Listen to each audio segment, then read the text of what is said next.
আমি আসলে 2006 সালে মাশরুম চাষ শুরু করি।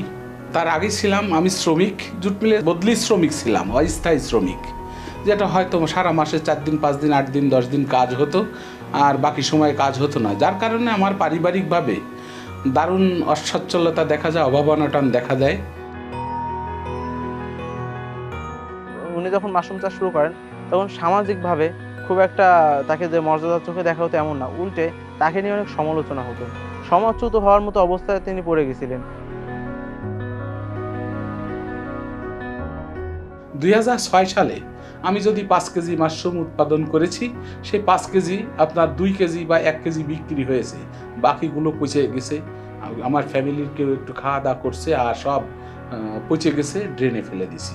এইভাবে করতে করতে করতে করতে করতে আমি প্রায় 20 সাল পর্যন্ত অতিবাহিত করেছি। এর মধ্যে মাঝে মাঝে বিক্রি হয়েছে, মাঝে মাঝে হয়নি।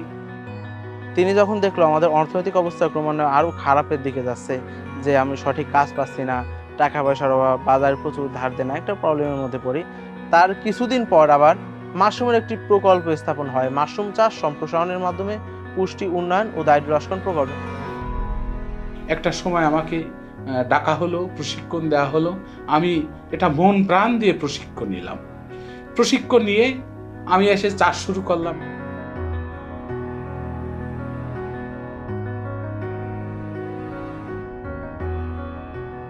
অর্থনৈতিকভাবে তেমন একটা সচ্ছল পরিবার না থাকার ফলে আমাকে খেলনা কিনে দেওয়ার সামর্থ্য তার ছিল না। তো মাশরুমের যে প্লাস্টিক নেক মুখটা বাঁধতে হয়, ওটা দিয়েই আমি খেলা করতাম। সেই জায়গা থেকে একটা ছোটবেলা থেকে একটা জিনিস দেখার ফলে আমার মনের ভিতর থেকে অটোমেটিক একটা ভালোবাসা ক্রিয়েট হয়। তো সেই হিসাবে আমি আমার আব্বুর পাশাপাশি এটা কাজ শুরু করি।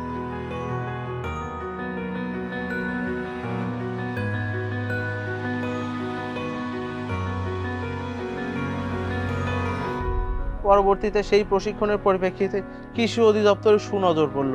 উপজেলা কর্তৃক বিভিন্ন মেলা বা জেলা কর্তৃকও বিভিন্ন মেলায় আমাকে স্টল করে দেওয়ার সুব্যবস্থা করে দেওয়া হলো। সেখানে মাশরুমের একটা মার্কেটিং হলো, ডিমান্ড বৃদ্ধি হলো। প্রকল্প আসার ফল অন্য অন্য অঞ্চলেও মাশরুমের ডিমান্ড বেড়ে গেল। তো সেই সকল অঞ্চলে আমরা সাপ্লাই দেওয়া শুরু করলাম। আর যে আত্মবিশ্বাস, প্রকল্পে আওতাভুক্ত হওয়ার পর আত্মবিশ্বাসী হয়ে কিন্তু আমরা আরও ছুটতে থাকলাম। ইভেন বর্তমানে কৃষি অধিদপ্তরের বিভিন্ন প্রোগ্রামে যে স্ন্যাক্সের আয়োজন করা হয়, সেখানে কিন্তু মাশরুমের আইটেম থাকে, যার ফলে আমার কৃষি অধিদপ্তর আমার মার্কেটিংয়ের একটা বড় সুযোগ করে দিল।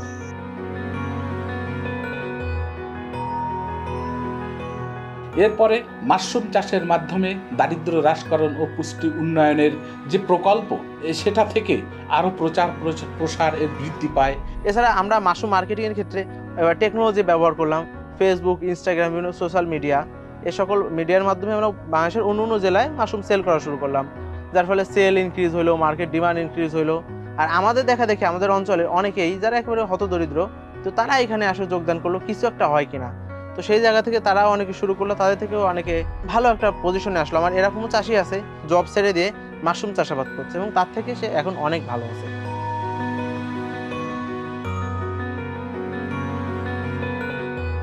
এই যে মাশরুমের একটা চাষের রেডি স্পন বীজ, এটা থেকে আমরা 4 থেকে 5 বার মাশরুম হারভেস্ট করতে পারবো। করা শেষে এই পলিথিনের পিপির ভিতর যেটা থাকবে, ওই মাশরুমের ওয়েস্টেজ, ওটা থেকে আমরা বার্মি কম্পোস্ট করতে পারি। যে বার্মি কম্পোস্ট আমাদের বাজারে 20 থেকে 25 টাকা কেজি বিক্রি হয়, আমরাও বিক্রি করতে পারি। আর ওই বার্মি কম্পোস্ট দিয়েও কিন্তু আমরা গাছের গোড়ায় দিলে গাছের গ্রোথ বৃদ্ধি পাবে বা গাছের ফলমূল বা সবজি এটা ভালো হবে। ইভেন এটা কোনো কীটনাশক না, সম্পূর্ণ জৈব একটা টেকনিক। তো যার ফলে মাশরুমের অন্য অন্য ব্যবহারের মাধ্যমে মাশরুম আপনাকে আরও অনেক লাভজনক করে থাকে।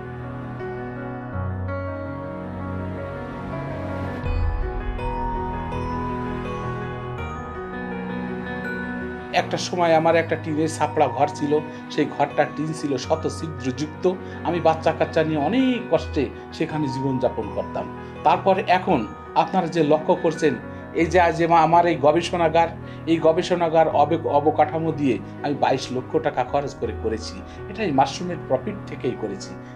আমার যে অবস্থার পরিবর্তন, সেটা কিন্তু মাশরুমের হাত ধরে। এবং আমি রানিং লেখাপড়া করতেছি, অনার্স 4র্থ বর্ষের শিক্ষার্থী। তবে এই লেখাপড়াটার পাশাপাশি মাশরুম চাষ করার বিষয়টা এমন না।